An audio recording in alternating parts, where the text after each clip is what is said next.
Bien, vamos a iniciar, estamos en el cuarto sello, la segunda parte. El sábado pasado hablamos de todo esto, del caballo amarillo, que era un caballo amarillo pálido porque estaba anunciando, ¿verdad?, mortandad, estaba anunciando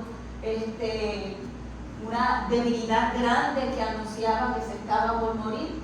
Hablamos del que lo montaba, tenía por nombre muerte, porque había la escasez de pan, ¿verdad? En el tercer sello había escasez, pero ahora en el cuarto sello el pan de la palabra de Dios fue prohibido, y si no hay pan, todo esto son simbolismos. Si la persona no se alimenta espiritualmente, lo que le espera, ¿qué cosa? Muerte. Y después de la muerte, lo que le sigue es el Hades, que explicamos que era el sepulcro. Hablamos de el renglón que le fue dada potestad y enfatizamos que lo que ocurre en este conflicto entre el bien y el mal es autorizado por el cielo, sin embargo también es limitado. En todos los sellos que hemos hablado hemos estado viendo eso, ¿okay? Sobre la cuarta parte de la tierra, ahí está la limitación para matar con espada, con hambre, con mortandad y con las fieras de la tierra. De todo eso hablamos el sábado pasado. Ahora, también te mencionamos, y estoy repasando todavía, que el cuarto sello corresponde a la iglesia de Tiatira. Ahora bien, ¿cuáles son los objetivos para la clase de hoy? En primer lugar, vamos a explicar cómo se calcula el tiempo en la profecía. Síguelo desde ahí, Mario. ¿Qué otra cosa vamos a hacer en esta clase hoy? Establecer el periodo que comprende la iglesia de Tiatira corresponde a la profecía de los 1260 días. Establecer que el periodo que comprende la iglesia de Tiatira corresponde a la profecía de los 1260 días. ¿La próxima? Establecer que los 1200 días, los 42 meses y tiempos y medio tiempo es exactamente el mismo periodo de tiempo. Definir el término supremacía papal y presentar el fundamento de esta. Presentar evidencia bíblica que contradice las pretensiones de la supremacía papal. Son 5 objetivos que tenemos para la clase de hoy y esperamos, con la ayuda del Señor, poderlos cumplir. Ahí nosotros tenemos el periodo que comprende la iglesia de Tiatira desde el 538 hasta 1798, para un total de 1260 años. Ahora, la pregunta que es, antes de pasar a la pregunta, es importante que nosotros podamos establecer que en profecía un día equivale a un año. Y si voy para atrás, entonces del 538 al 1798, en la profecía tenía que haberse dicho 1260 días, no 1260 años. ¿Por qué? Porque en profecía un día equivale a un año. Y eso no son palabras de Blanquita, sino son palabras de Dios a través del profeta Ezequiel, capítulo 4, versículo 6. Cumplidos estos, te acostarás sobre tu lado derecho por segunda vez y llevarás la maldad de la casa de Judá 40 días. Día por año te lo he dado. Así que la palabra del Señor establece que en la profecía un día equivale a ¿qué cosa? A un año. ¿Existe alguna profecía bíblica sobre 1260 días? ¿Qué dice Apocalipsis 11, 2 y 3? Que solamente yo voy a mencionar porque Apocalipsis 11 lo vamos a ver en la eventualidad. Lee rapidito, María.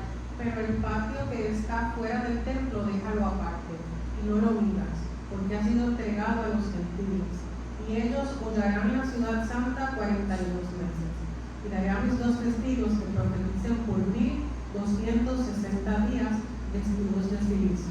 Y eso lo vamos a ver más adelante, pero eso es algo glorioso, porque por el tiempo exacto que Apocalipsis 11 nos menciona, los 2 testigos, que es Antiguo y Nuevo Testamento, testificaron vestidos de silicio, y vamos a ver la exactitud con lo que eso ocurrió. Pero quiero que vean ahí que en ese verso, ¿verdad? O en esos versos de Apocalipsis 11, me está hablando de 42 meses y me está hablando de 1260 días. ¿Y qué dice Apocalipsis 13:5? Que también lo estudiaremos en la eventualidad. También se le dio boca que hablaba grandes cosas y blasfemias, y se le dio autoridad para actuar 42 meses. Muy bien. Ahora, ¿por qué se está hablando de 42 meses y 1260 días? ¿Por qué? Porque se está refiriendo al mismo tiempo profético. Y eso es importante que nosotros lo entendamos.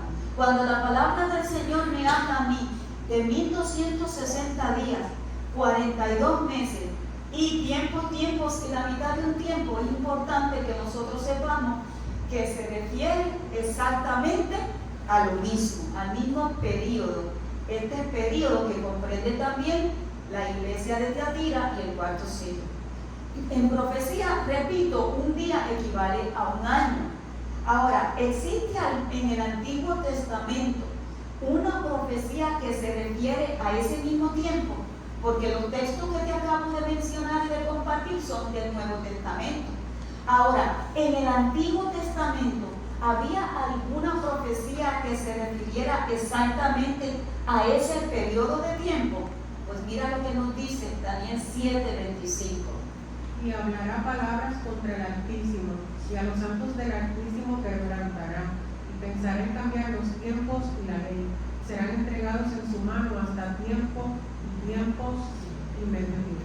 Y eso va a ser una clase que nosotros vamos a estudiar. Yo entiendo que no va a ser el sábado próximo, porque el sábado próximo vamos a estar viendo el inicio de la supremacía.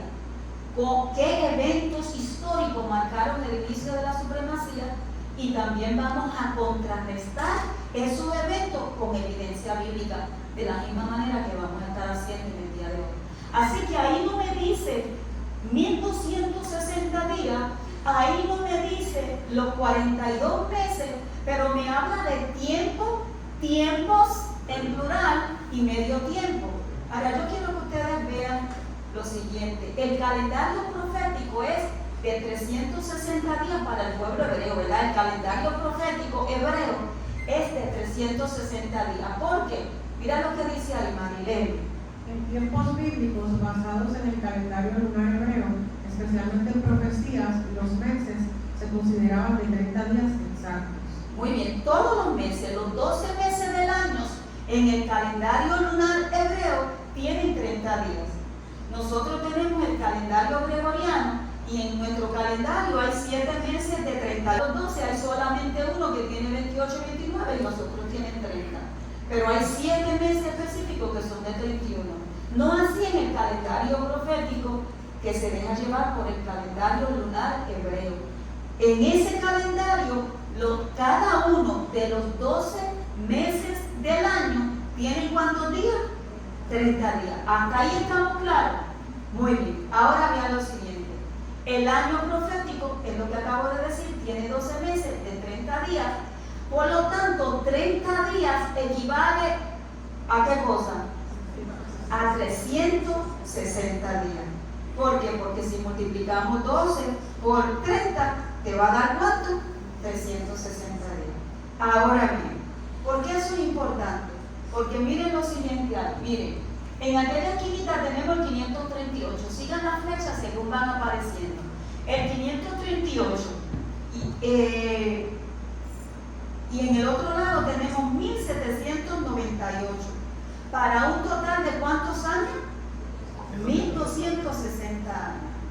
Entonces, un año hemos dicho que equivale a 360 días. Ahora miren lo siguiente. Tenemos en Daniel 7:25 que decía tiempo en singular. Pues un tiempo es ¿qué cosa? Un año. Y un año tiene 360 días. Me voy entonces, vean que para el segundo renglón hay una S al final. Tiempos. Pues tiempos está en plural, equivale a ¿cuántos años? A 2 años. O a 720 días, porque si sumamos 360 más 360 me da 720. Ahora, me sigue diciendo ¿Qué cosa? Medio tiempo. Pues medio tiempo es ¿cuánto? Medio año. Y medio año son 180 días. Y si yo sumo 360 días más 720 más 180, ¿saben cuál es la suma de eso? 1260. Yo te digo que una de las cosas más hermosas que tiene la profecía es la exactitud. La profecía es exacta. Se dice que lo único exacto en este mundo son las matemáticas, que lo demás no es exacto. Pero yo te digo algo, la profecía es exacta. Santo el nombre de Jehová.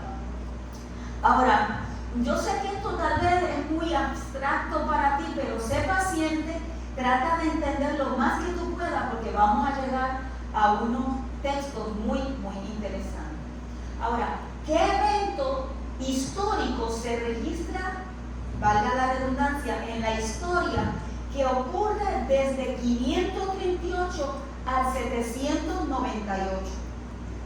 La profecía tiene la bendición que puede ser confirmada o descartada a través de la historia. Por eso nosotros como pueblo adventista nos reconocemos como historicistas, ¿viste? No como preteristas que pensamos que la profecía solamente ocurrió en el pasado y nada que ver con nosotros, y tampoco como futuristas, que son dos términos que ya yo le había explicado en otra clase, que creemos que nada en el presente y todo tiene que ver en el futuro. No, nosotros somos historicistas, bendito sea el nombre de Jehová. ¿Por qué? Porque cogemos la palabra de Jehová y la relacionamos con los eventos históricos y nos damos cuenta que hay una congruencia perfecta, exquisita. Bendito sea el nombre del Señor.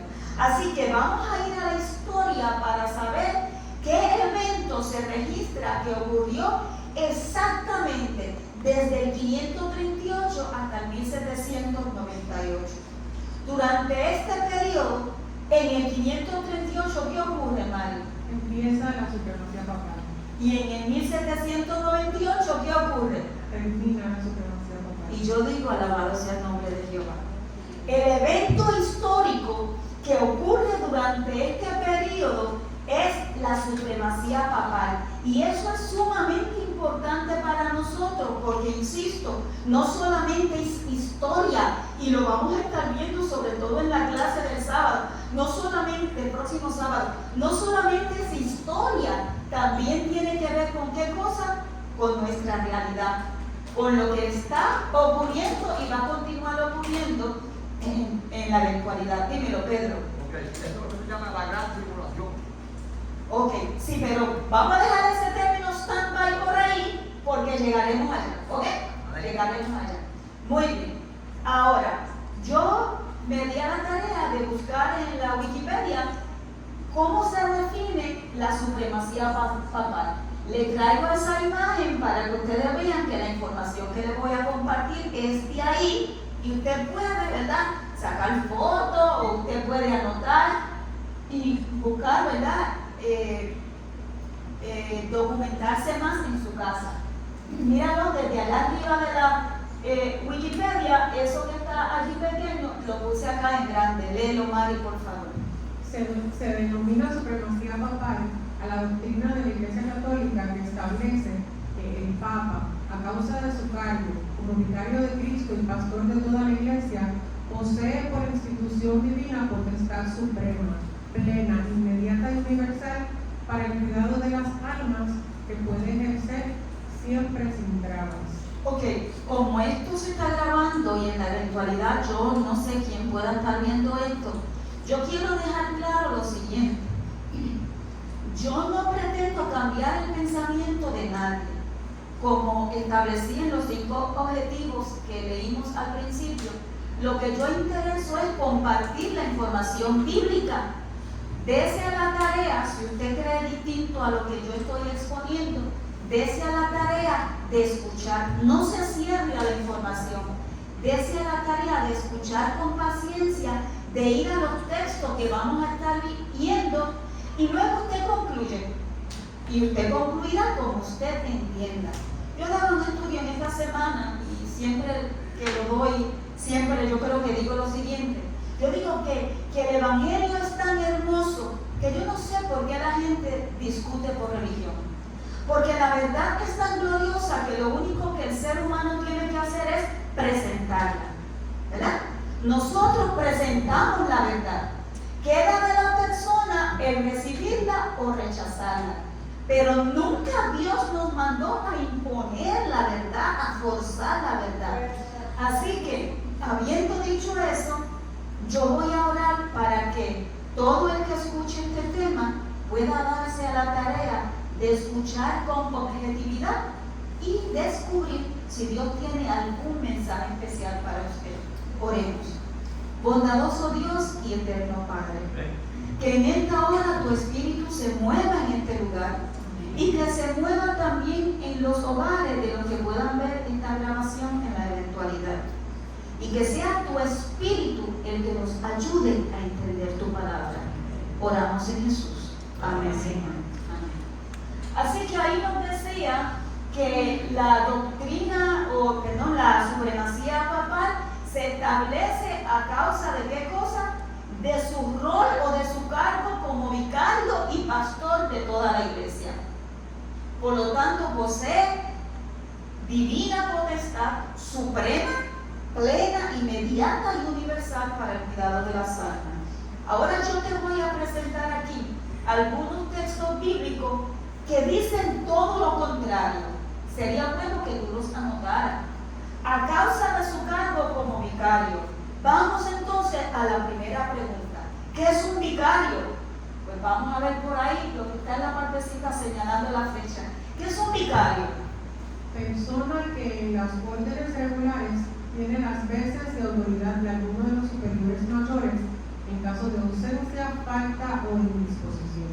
Ok, en arroz y habichuela un vicario es una persona que estando el renglón más bajo en un momento dado, porque faltó la otra persona, porque no está presente, por las razones que sean, indisposición, alguna falta, este que está aquí abajo ahora va a hacer las funciones del que está arriba. Eso es un vicario. Ahora va a ser representante de ese su superior. En arroz y habichuela, así te lo comparto. Ahora, ¿quién es el vicario según la Biblia? Juan 14:26. Esto es importante. Mas el Consolador, el Espíritu Santo, a quien el Padre enviará en mi nombre, Jesús, Él os enseñará todas las cosas y os recordará todo lo que yo os he dicho. Y eso es sumamente importante. ¿Por qué?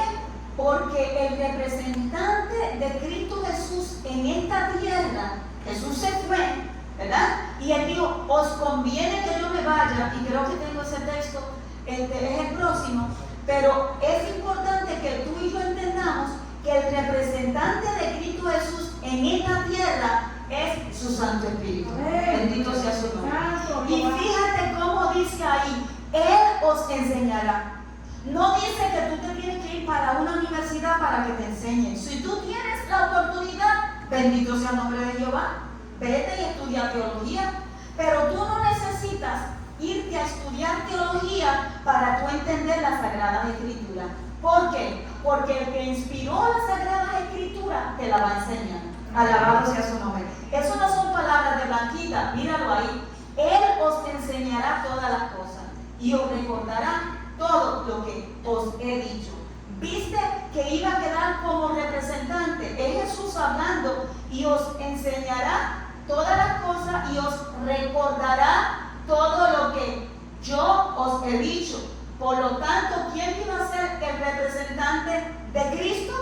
Iba a ser el Espíritu Santo. Ahora bien, mira, este está, Mari, como está pequeño, yo sé que tú no ves muy bien, yo voy rapidito en lo que está en color. Juan 16, 7 al 14 dice, pero yo os digo la verdad, os conviene que yo me vaya, porque si no me fuera, el Consolador no vendría. ¿Viste? Yo me tengo que ir para que Él venga, porque Él es el que me va a representar a mí. Y Él, y si me fuere, os lo enviaré. ¿Viste? Que Él era el que iban a dejar aquí en su representación. Entonces dice, y cuando Él venga, convencerá de pecado, de justicia y de juicio. Cuando venga el Espíritu de verdad, Él os guiará a toda la verdad, porque no hablará por su propia cuenta. Hablará todo lo que oyere y os hará saber todas las cosas que habrán de venir. Él me glorificará porque tomará de quién, de lo mío, y os lo hará saber. Viste que él iba a ser el representante de Cristo aquí en esta tierra. Y yo te quiero decir algo. El Espíritu Santo quiere habitar en ti. El Espíritu Santo quiere habitar en mí. Y no solamente que quiere, es que él dice la palabra que él gime, intercede y gime por nosotros con gemidos indecibles. Santo el nombre del Señor. Él quiere morar en nosotros. Él está ansioso. El hermano en la mañana hoy decía de la lluvia tardía. Ciertamente todo lo que pasa en tu vida y en mi vida nos va preparando para lo que viene. Y lo que viene es la lluvia tardía. Santo el nombre de Dios. Así que vamos a continuar por aquí. El vicario de Cristo, según la Biblia, es el Espíritu Santo. Alabado sea su nombre. Ahora, decía que él era el pastor de toda la iglesia. Vamos por aquí. ¿Quién es el buen pastor según la Biblia? Yo soy el buen pastor.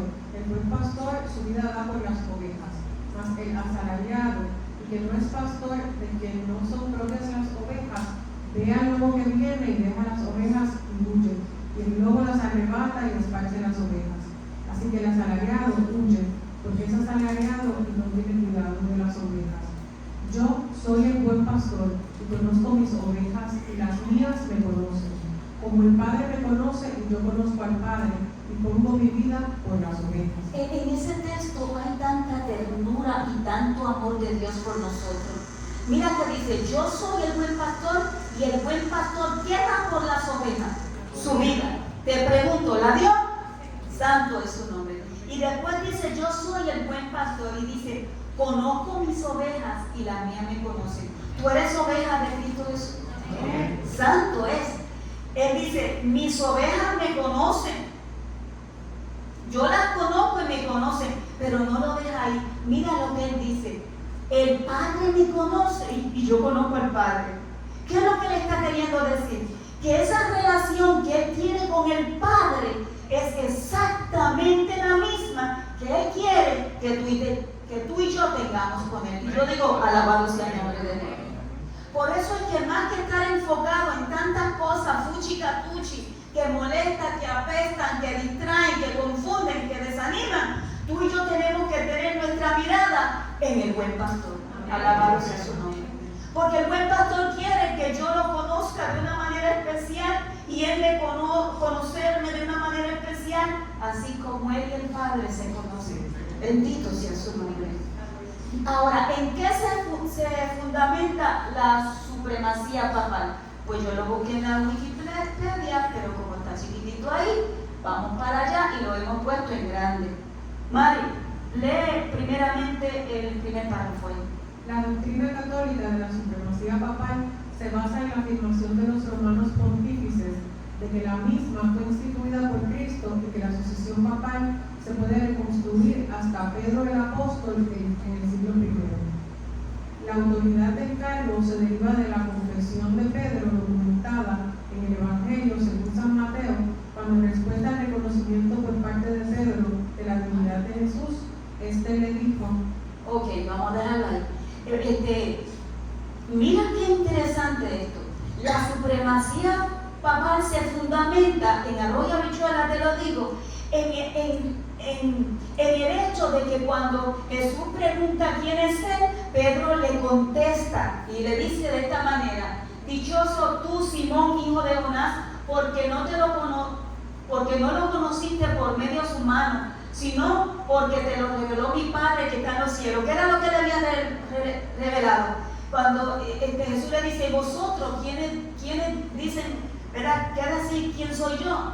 Pedro le dice, tú eres el Cristo, el Hijo de Dios viviente. Entonces Jesús le dice, mira, no te lo reveló ni carne ni sangre, sino mi Padre que está en los cielos. Y yo te digo que tú eres Pedro, y sobre esta piedra voy a construir mi iglesia, y ni siquiera el poder de la muerte podrá vencerla. te daré la llave del reino de los cielos. Lo que tú ates aquí en la tierra también quedará atado en el cielo, y lo que tú desates aquí en la tierra también quedará desatado en el cielo. Y por esas palabras que Jesús le dirigió a Pedro, es que la iglesia católica se basa en fundamentar la supremacía que ellos tienen, identificando a Pedro como ¿qué cosa? Como el primer papa. Ahora, yo quiero decirte de antemano que lo que Pedro le dice, perdón, lo que Jesús le dice a Pedro, te lo dice a ti también. ¿Ok? Lo que Jesús le dijo a Pedro nos los dice a todos, y yo te voy a mostrar evidencia bíblica para ello. Vamos a ir por aquí rapidito. Ok, eso no debe estar aquí. Eso que está ahí. Vamos a Mateo 16, 18, que es el texto que dice: tú eres Pedro, y sobre esta piedra edificaré mi iglesia. Ahí ustedes tienen el texto de la Biblia interlineal griega, ¿verdad? Del español al griego. Entonces, míralo ahí, al abajo dice: yo, pero a ti estoy diciendo que tú estás siendo Pedro, y sobre esta, ¿verdad?, la masa rocosa. Petros es la primera flecha y Petra es la segunda flecha. O sea, que cuando Jesús está hablando, Jesús no está usando el mismo término. Él le dice: tú eres Petro, y sobre esta Petra edificaré mi iglesia. Y luego le dice las palabras: y todo lo que tú que es exactamente lo mismo que te dice a ti y a mí.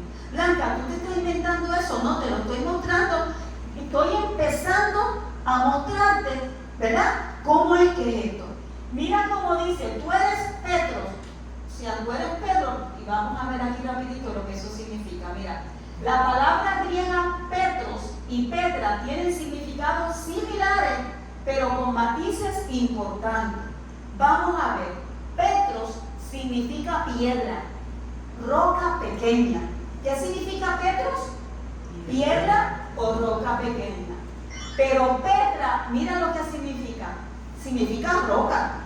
No es lo mismo la piedra que la roca. Y peñasco y masa rocosa grande. Pues yo te pregunto, si el Señor Jesús le dice a Pedro: tú eres Pedro, y sobre esta piedra, Petra, edificaré mi iglesia, ¿qué es lo propio? ¿Que edifique su iglesia sobre una piedrita o sobre la roca? Bendito sea el nombre del Señor. Es interesante, tú y sobre esta. Tú eres Pedro, y sobre esta Petra edificaré mi iglesia. Te lo mostré de la Biblia interlineal del griego al español. No son inventos de Blanquita.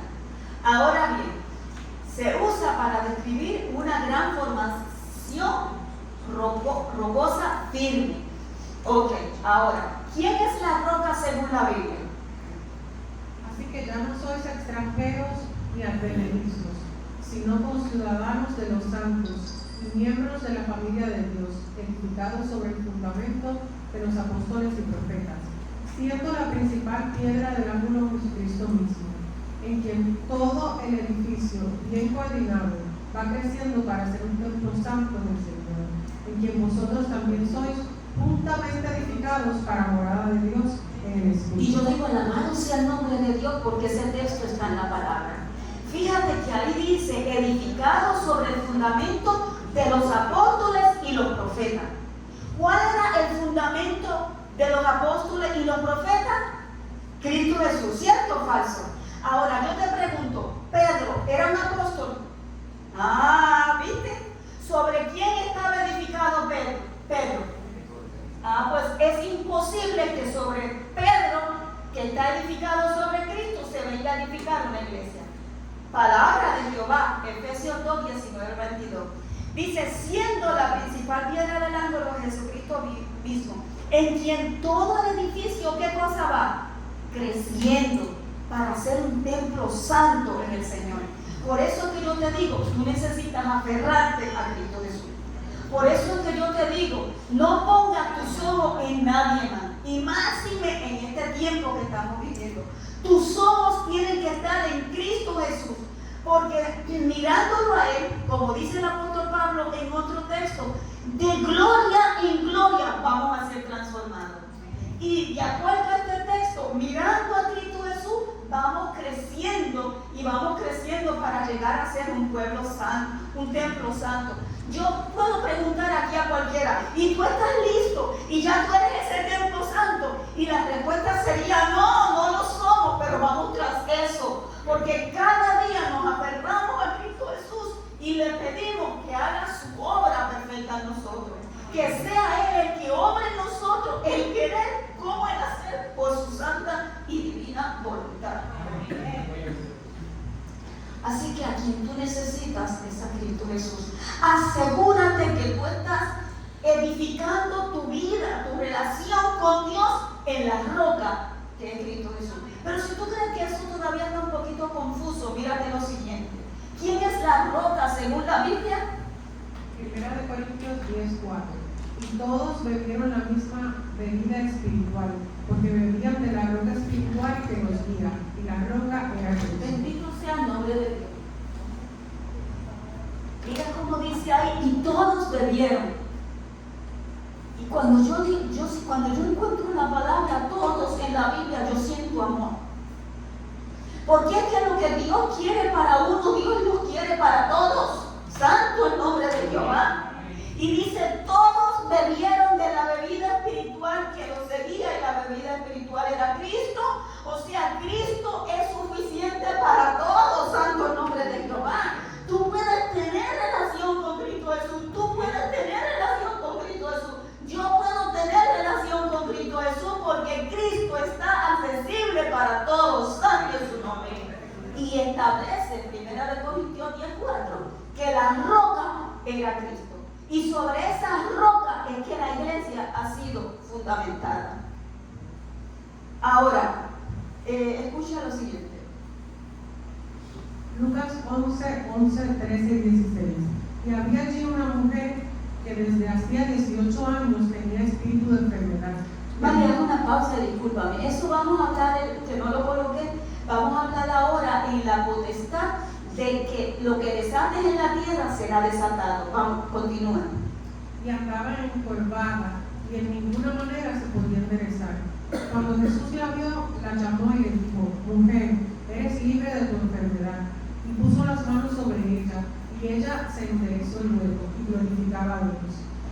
Y a esta hija de Abraham, que Satanás había atado 18 años, ¿no se le debía desatar de esta ligadura en el día de reposo? Yo digo, bendito sea el nombre de Jehová, porque Dios es grande, porque el amor de Dios es grande. Y comencé aquí desde Jesús. Jesús vino a desatar las obras del diablo, ¿cierto o falso? Jesús vino a desatar las obras del diablo. Y a mí me llama la atención que ahí no dice que la mujer vino donde Jesús. La mujer estaba en el grupo y estaba encorvadita. Jesús la vio y qué cosa, la llama y le pone las manos encima. ¿Y qué cosa? Con amor le dice, puso las manos sobre ella y ella se enderezó y glorificaba a Dios.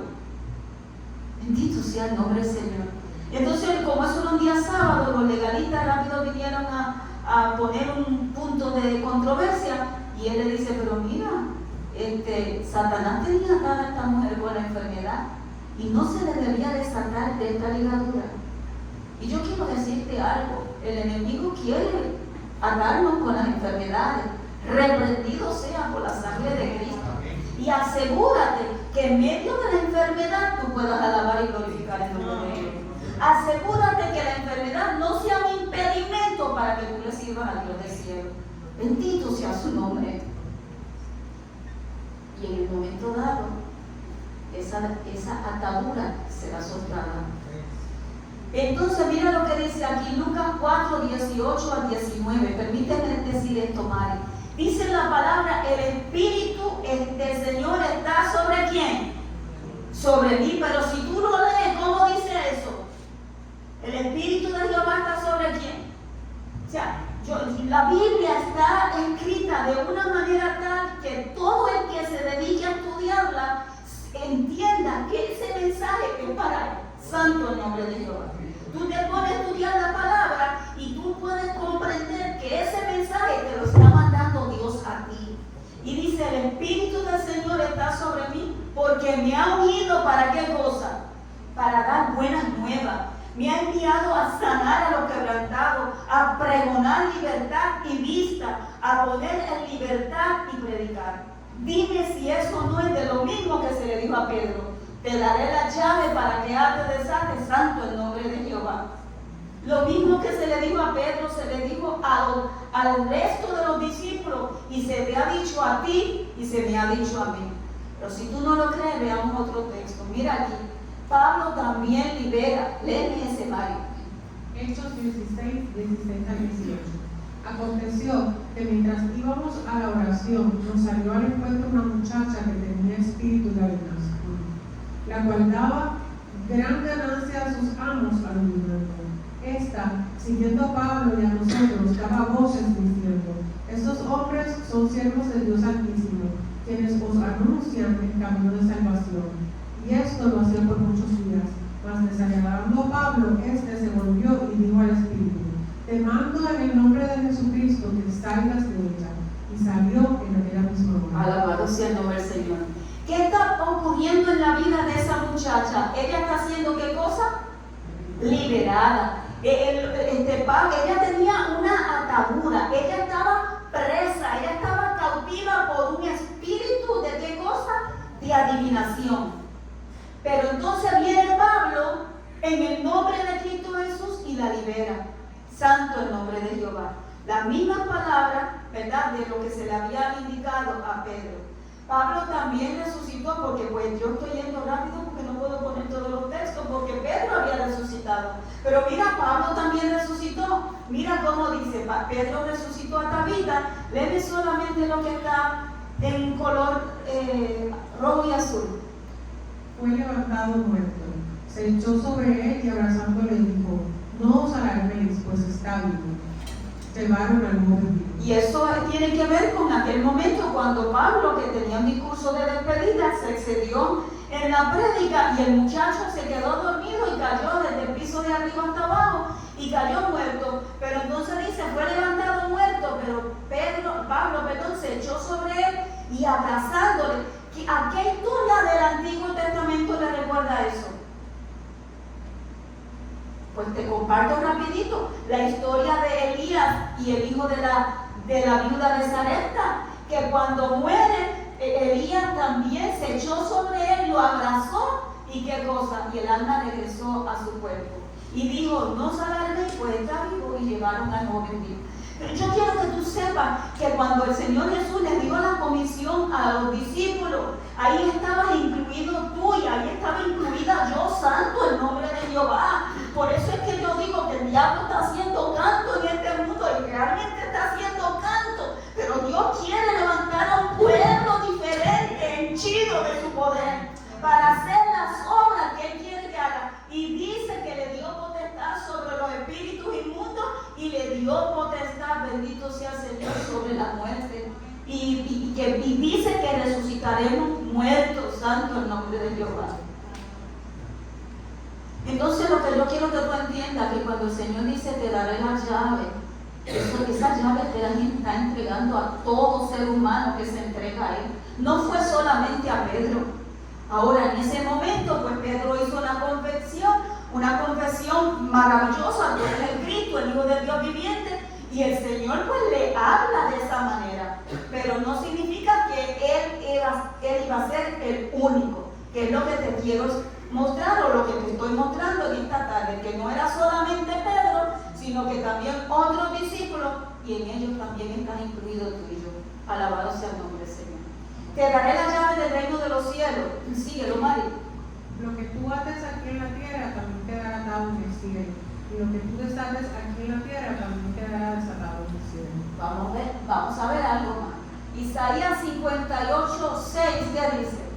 ¿No es más bien el ayuno que yo escogí, desatar las ligaduras de impiedad, soltar las cargas de opresión y dejar libres a los quebrantados, y que rompáis todo yugo? Ok, mira qué interesante eso. Es un reclamo que Dios le está haciendo al pueblo de Israel, porque ellos estaban procediendo completamente mal. Era un pueblo confundido, como a veces yo pienso que le pasa a este pueblo, porque de labios me honran y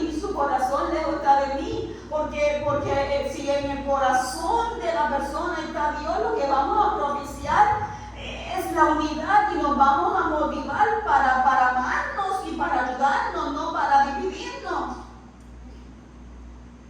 Y el pueblo de Israel estaba confundido, pero seguían con su rutina de los servicios a Dios, incluyendo el ayuno. Y él le dice, pero mira, pero si yo no, esto es lo que yo le estoy pidiendo. El ayuno que yo prefiero que ustedes hagan, mira, lo mismo que le dijo a Pedro: desatar, soltar y dejar ir y que rompáis todo yugo. Santo el nombre de Jehová. Eso es lo que el Padre quiere que tú y yo estemos haciendo ahora: desatar las ligaduras de impiedad. Una persona en esta semana me hablaba de la lucha que tenía porque lo que quería hacer no podía, y lo que no quería hacer hacía, y yo le llevé rápidamente a Romanos 7 y le leí, y yo pude ver el brillo en los ojos y la alegría del rostro. Santo el nombre de Jehová. Es que tú y yo estamos comisionados para desatar también, al igual que Jesús se lo dijo a Pedro. Estamos comisionados para soltar la carga, para dejar ir el libre y para romper todo yugo. ¿Por qué? Por nuestra propia fuerza, no. Por nuestro propio conocimiento, no. Porque el Espíritu de Dios en nosotros va a lograr eso. Alabado sea su nombre. Seguimos por aquí. ¿Aceptó Pedro ser venerado o adorado? Esto es importante. Porque si nosotros pensamos, esto es para que tú entiendas lo de la supremacía papal, si Pedro es el primer papa, entonces Pedro aceptó también adoración. Pero si Pedro no la aceptó, entonces esto nos deja ver que esa postura está errada. Hechos 10, 25 al 26, ¿cómo dice? Cuando Pedro entró, salió Cornelio a recibirle, y postrándose a sus pies, adoró. Mas Pedro le levantó diciendo: levántate, pues yo mismo también soy hombre. Alabado sea el nombre del Señor. Entonces, ¿aceptó Pedro la oración? No aceptó, porque yo soy hombre, como a los hombres no se adoran. Y tú tienes que entender eso, y tú que vas a ver el video en algún momento dado, tú tienes que entender que a los seres humanos no se adoran. A quien se adora es a Dios. Santo es su nombre. Entonces, mira, aceptan los ángeles adoración. Y esto yo lo había compartido en los inicios aquí. Apocalipsis 19:10. Yo me postré a sus pies para adorarle. Y él me dijo: mira, no lo hagas. Yo soy consiervo tuyo y de tus hermanos que retienen el testimonio de Jesús. Adora a Dios, porque el testimonio de Jesús es el espíritu de la fe. Entonces, esto es glorioso, hermano mío, hermana mía. Esto no es que uno quiere imponerte nada. Yo te presento la verdad y tú acéptala si tú deseas. Pero los seres humanos no se adoran, y Pedro lo dijo: no me adores, yo soy hombre. Y ahora aquí tenemos a los ángeles del cielo que tampoco aceptan adoración. Se identifican como consiervos con nosotros, hermanos que retienen el testimonio. ¿Adora a quién? A Dios, que es el Todopoderoso. Ese sí que merece toda gloria, honra y alabanza. Y seguimos por aquí. Apocalipsis 19:10.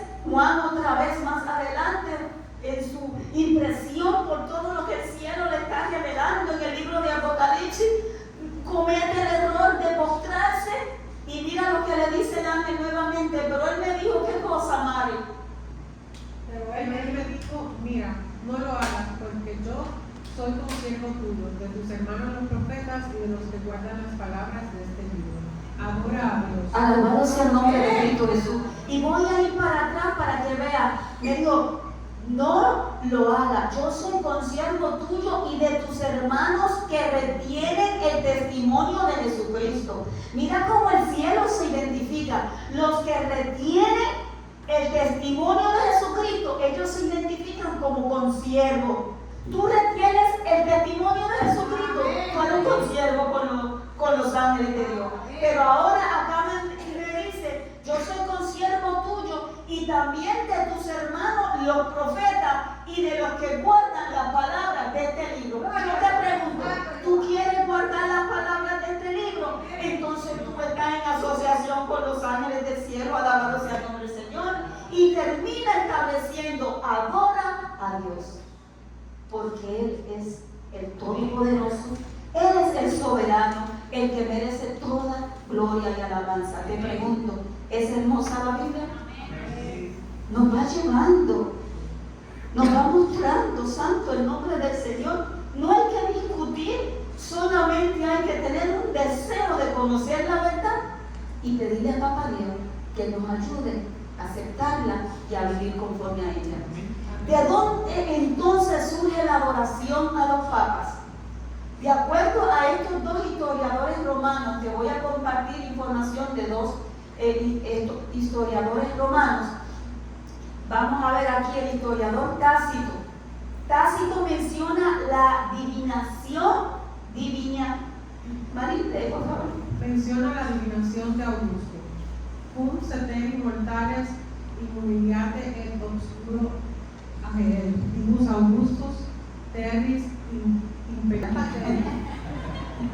Mientras los demás mortales vivían en humildad y oscuridad, el adivino Augusto gobernaba la tierra. Fíjate cómo el historiador está describiendo al emperador. Le dice cómo el divino Augusto. Ahora, miren este otro, Suetonio, en su obra Vida de los 12 Césares, que dice Dominus et Deus noster, sic fieri iubet. ¿Qué significa eso en español, Mari? Nuestro Señor y Dios ordena que así se haga. Esta frase fue atribuida al emperador Domiciano, quien exigía que se le llamara Señor y Dios, como algunos mostrando cómo algunos emperadores romanos eran objeto de adoración divina en vida. Es interesante. ¿Viste? ¿De dónde viene esta idea de adorar al líder máximo de la Iglesia Católica? Viene de la adoración a los emperadores romanos. Y las clases que siguen son bien interesantes. Y no son interesantes porque tengamos conocimiento, sino que nos van a ir llevando a una relación más estrecha con Dios, porque vamos a ver que el control de la historia y la profecía la tiene santo en su nombre. Entonces, ¿de dónde surge la adoración? Tácito y Suetonio, los dos a la vez. Léeme eso, Mari, por favor. Menciona que Nerón desvió la culpa del incendio de Roma a los cristianos porque se negaban a rendir culto al emperador. Oh, hay una pausa ahí. ¿Te vas dando cuenta de algo? Aquí el emperador César Nerón, ¿verdad?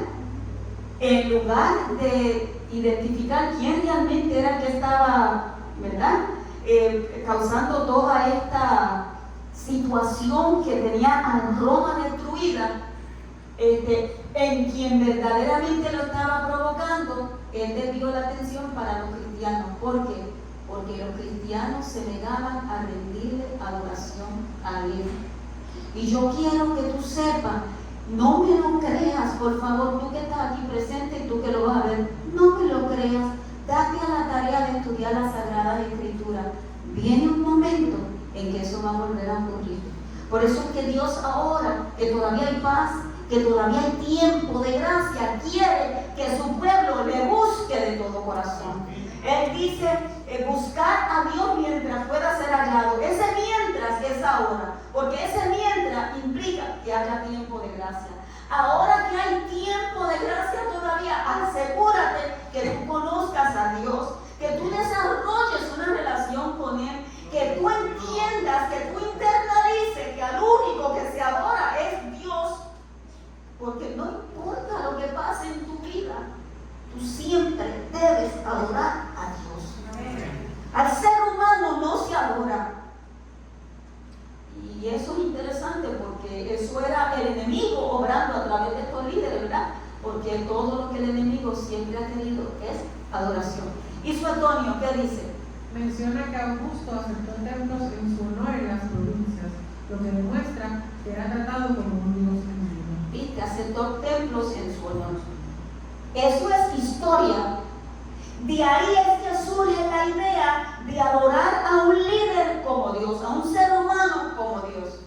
Pero tú no me lo creas, date a la tarea de buscar más información al respecto. Nos vamos por aquí. ¿Qué sucederá con los hombres que pretendan recibir la adoración que le corresponde a Dios? Yo te lo voy a mostrar con un texto bíblico, pero también tú puedes buscar la historia de Nabucodonosor. Tú puedes buscar la historia de muchos personajes bíblicos que quisieron atribuirse la gloria a sí mismos. ¿Ok? Wow, lo que el Espíritu trae. Antes de leerte esto, déjame, ¿quién era el representante? ¿A quién se dejó en la tierra como representante? Al Espíritu Santo.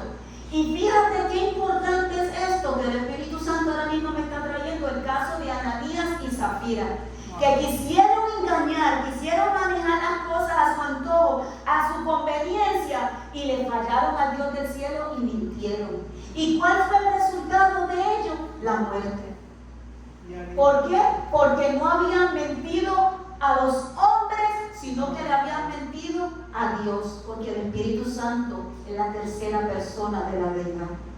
Bendito sea el nombre del Señor. ¿Qué sucederá con los hombres que pretenden recibir la adoración que le corresponde a Dios?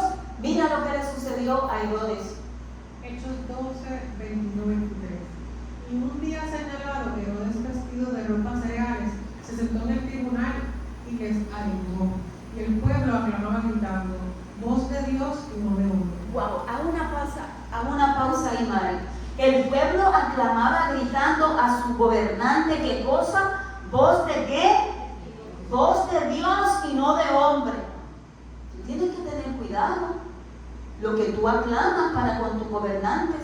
Ahora mismo la nación, muchos dentro de la nación norteamericana, muchos dentro de la islita que tú y yo vivimos y en otras partes del mundo están aclamando ¿a quién?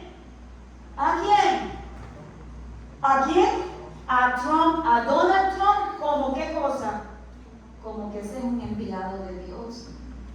De hecho, le están diciendo que aquí hay un jueguito de palabras, hay muchas cosas que compartir. Yo he querido montar un amanecer con Cristo con mucho material que está poderoso para nosotros, pero pues he tenido mucho contratiempo y no he podido. Santo el nombre de Jehová. Hay uno que le están diciendo, ¿verdad? Uno del pueblo ortodoxo, que eso es lo curioso de esto, que le está comparando con Constantino. Y eso ahí eso no es porque sí, o sea, eso no es al azar. ¿Por qué le está comparando con Constantino? Insisto, Constantino fue el emperador romano que causó mucha maldición a la iglesia apostólica, porque comenzó a mezclar la religión pagana, ¿con qué cosa? Con la religión cristiana. Inclusive en el 321 Constantino declara al domingo como un día de fiesta, de solemnidad, de descanso.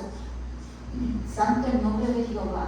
Estamos viviendo profecía. Por eso yo a veces, permíteme decir esto, a veces sufro porque yo digo, Padre, estamos en cumplimiento completo de profecía y estamos completamente confundidos, desenfocados y dándole importancia a lo que importancia no amerita, y uno puede quedar atrapado en eso. Yo digo, Padre, ayúdanos, Señor, ayúdanos, Santo en tu nombre. El pueblo aclamaba voz de Dios y no de hombres. ¿Y qué pasó? Al momento que sucedió, Mario, al momento, un ángel del Señor le hirió, por cuanto no dio gloria a Dios, y expiró por miedo de gusanos. Bendito sea el nombre de Jehová. ¿A quién debemos adorar? A Dios. La próxima semana estaremos viendo los eventos que dan inicio a la supremacía papal. Y prepárate, porque ya eso está casi terminado. Y te digo que vamos a aprender un mundo.